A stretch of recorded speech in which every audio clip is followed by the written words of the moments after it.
What is going on, ladies and gentlemen? Welcome back to my channel. I'm going to react to how India is trapping China with its military strategy. Of course, this is going to be interesting, as you all know. If any of you don't know this, I'm sure all Indians know.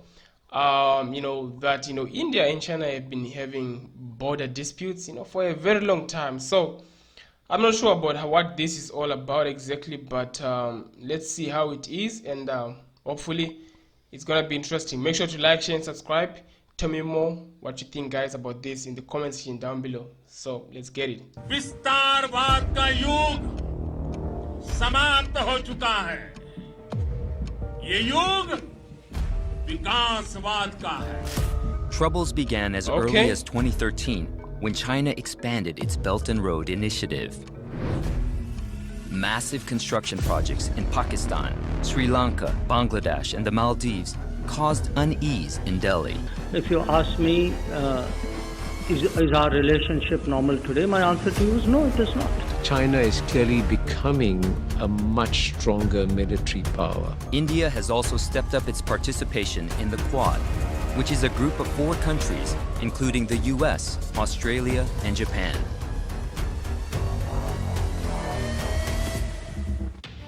Hi everybody, in the past 3 episodes of the Geopolitical series, we saw how China started with something called the Belt and Road Initiative to conquer the world trade. Now just to give you a quick recap, firstly, China strategically used Djibouti, Sri Lanka, Myanmar and Pakistan's weak economic situation to surround India. Secondly, China spent billions of dollars into building oil refineries, high-speed cables, railway lines and even gas pipelines to build an alternate trade route around India. And lastly, China is building an extremely strategic railway line from London to China and another railway line from China to Iran, passing through Kyrgyzstan, Uzbekistan, Turkmenistan, finally ending at Tehran in Iran. This is how China is literally building its own trade route to become an economic superpower, and in this process, China intends to surround its rivals like India and eventually gain military and economic advantage over the United States. This is what we have covered until now. Now, when China is doing so many things, India is obviously not a saint to keep quiet and let China become stronger, right? So the question over here is, what exactly is India doing to tackle the security implications of the Belt and Road Initiative? What is India's strategy to face China in case of a military conflict? And lastly, what are the study materials to help you understand India's geopolitical moves better? This video is brought to you by Wintwealth, but more on this at the end of the video. The answer to this lies in a very important quote by a historian named Alfred Thayer. In his theory of sea dominance, Alfred Thayer said that whoever conquers the Indian Ocean will dominate the whole of Asia. So let's try to understand why is the Indian Ocean so important in geopolitics. Well, if you look at the world map, you will see that the Indian Ocean region consists of 28 countries spanning across 3 continents and covers 17.5% of the global land area.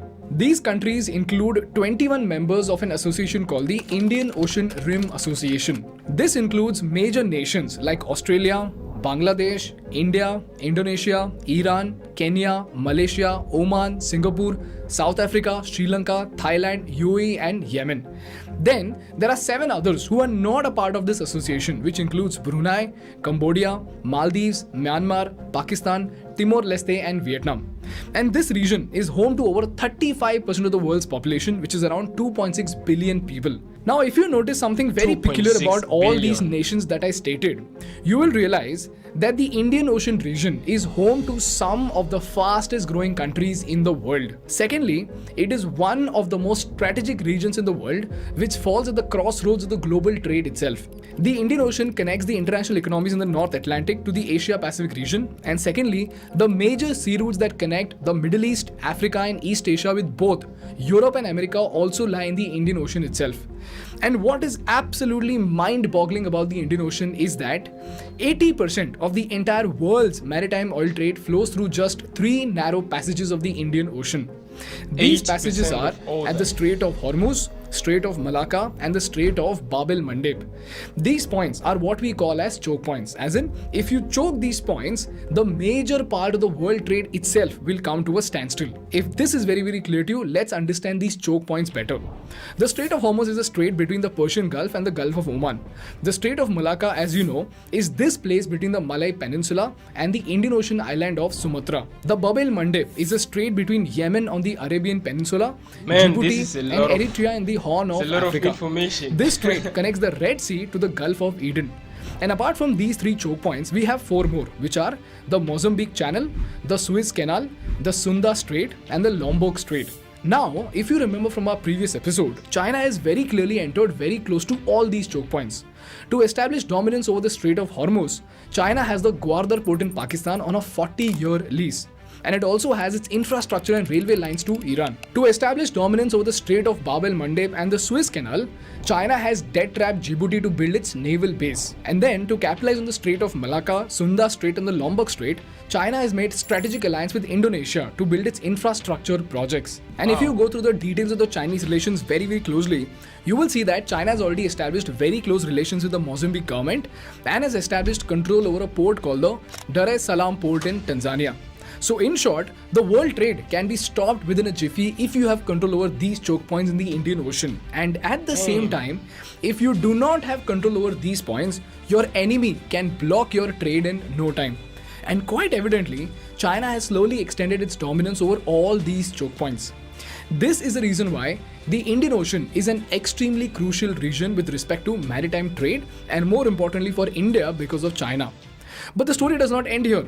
Apart from maritime trade routes, the Indian Ocean contains some of the most precious resources in the world. In fact, a large portion of the resources of the Indian Ocean is yet to be explored. And it is said that 16.8% of the entire world's reserves and 27.9% of natural gas reserves are in the Indian Ocean itself. And this is where the Indo-China conflict comes in. The string of pearls theory very simply is that China is trying to encircle India with a number of naval bases in surrounding countries in such a way that it's like a string of pearls around your neck, which the Chinese can then tighten to choke you and choke your neck. There is a Cold War that is created between India and China. The string of Cold pearls War. theory has been discussed for more than a decade, and the Ukraine crisis has renewed interest in the subject.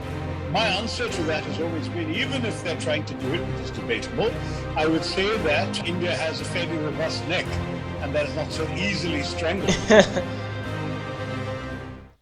India is not so easily strangled. China has very strategically emerged as one of the most important trading partners of the Indian Ocean region, and it accounts for 16.1% of its total goods trade as of 2017. And like we saw in the Belt and Road video, in the past 2 decades, China has been building infrastructure projects in Sri Lanka, Myanmar, Pakistan and Djibouti. Why? Because all of these regions fall in the trade route of China's oil imports and their exports to Africa, Middle East and Europe. So we have the Gwadar port in Pakistan, Hambantota port in Sri Lanka, Djibouti's naval base and even Myanmar's Quake Phu port. This is what is being called as the strings of pearls theory. Now the burning question over here is, what exactly is India doing to tackle it? Well, instead of openly and boldly announcing its strategy like China, India has been slowly and steadily operating in a stealth mode with something called the necklace of diamonds strategy. To understand this, let's take a look at the list of strategic bases India has set up with partner countries as well as the various trade agreements that India has signed. And by the way, you must have seen a lot of people who often criticize the Prime Minister saying that he's wasting India's money by taking a world tour. Well, for those of you, here's why the Prime Minister of India spends countless hours in traveling all around the world. हम अपने देश की अखंडता और संप्रभुता के साथ समझौता नहीं करते हैं। जब भी समय आया है, हमने देश की अखंडता और संप्रभुता की रक्षा करने में अपनी शक्ति का प्रदर्शन किया, अपनी क्षमताओं को साबित किया।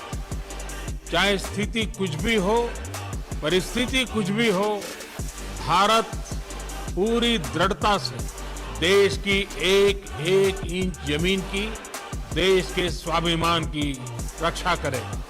हमारे लिए भारत की अखंडता और संप्रभुता सर्वोच्च है और इसकी रक्षा करने से हमें कोई भी रोक नहीं सकता। First, let's start from the counter for China's strategic placement at Gwadar and Djibouti. For this, India has very cleverly placed its base over here in Oman, and here's where we have the Dakum port. The Dakum port is where India's important crude imports flow from the Persian Gulf. This place is strategically located on the southeastern seaboard of Oman and is overlooking both the Arabian Sea and the Indian Ocean. That is clever. On top of that, it is also straddled along the critical sea lanes in the Arabian Sea and the Gulf of Eden. And all thanks to India's relation with Oman, we have military access to this port, which makes it a great defense point. Then we come to this region that is close to the second choke point, which is the Mozambique Channel. In 2015, Modi ji signed an agreement with the Seychelles president to develop a place called the Assumption Island for military use. But unfortunately, after this deal was done, there were a lot of protests, there was a change in government, because of which this diamond as of now is in a shaky situation. Then we come to perhaps the most important choke point of all, which is the Strait of Malacca and the other two choke points right beside it. Here's where we have the Changi Naval Base, wherein in 2018, Modi ji signed an agreement with the government of Singapore. This agreement has provided direct access to the Indian Navy itself.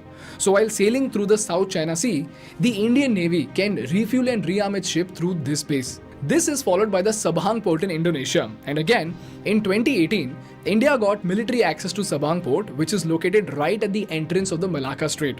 So theoretically, we have a firm grip over the Strait of Malacca. And if you remember from our China's BRA video, 70% of China's oil supply and 60% of their trade passes through the Strait of Malacca.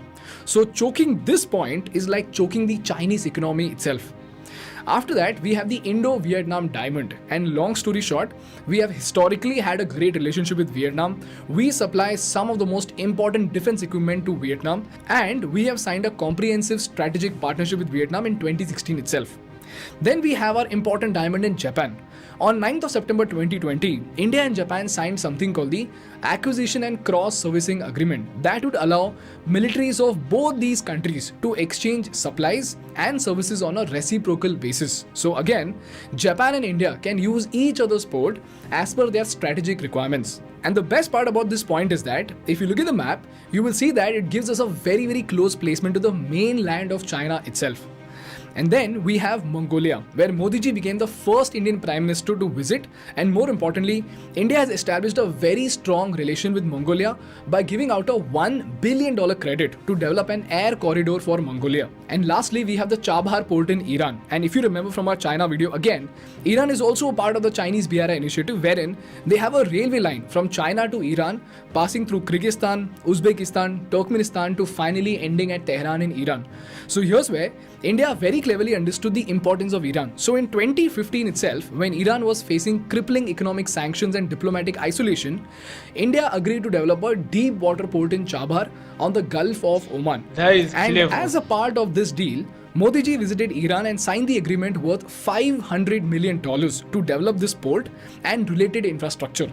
And if you see, it's not just strategic with respect to China's infra in Iran, but also very close to the Gwadar port in Pakistan. Now, if you connect all these points together on the world map, you will see that it's literally a necklace around China, and more importantly, they are strategically located points that can be used to counter the Chinese in case of any military conflict. Now, although the relations with all these countries is not as ideal as we would like, it is a very significant step to make sure that the dragon is not left completely loose. This is what India is doing to make sure that we are protected from the notorious Chinese moves. And this brings me to the most important part of the episode, and that are the study materials to help you understand India's geopolitical relations and strategy better. Before we move on, I want to thank our partners Wintwealth for supporting our content. For full disclosure, ThinkSchool is also an investor in Wintwealth. Wintwealth is a wonderful platform by which you can invest in bonds of NBFCs with strong backers. This is really it's really interesting, and it's crazy how these countries, they think about this, they execute it, they plan how to defend, how to attack, things that might happen in the future, like in 10 years, 20 years, they make plans, for that now, they make it to work now. That is something that, can only happen with countries like India, it already knows. And if you have seen in everything, and all the points that China is taking, India took like 2 points next to that, and also it has like completely surrounded China as well, So this is like an Uno reverse card, like you think that you're doing this to them, but now, it comes back to you. And I mean, that is just fascinating. It is fascinating to see. And I was just stunned. I wasn't speaking the whole video. I wanted to understand. I wanted to know what was really going on and the plans that, they were really making, plans they were taking to, to move forward and defend India. But it has been really, really surprising, and they've been doing very well. This is a really a strategy that can work easily, and it's a geopolitical case study, but it shows you exactly how they are moving, and what they need to do to improve, and that's just it. That's just it. Anyway, guys, I'd love to know what you guys think about this. Tell me what you think in the comment section down below. I'll be sure to check it out. Much love to you guys. Take care. Peace.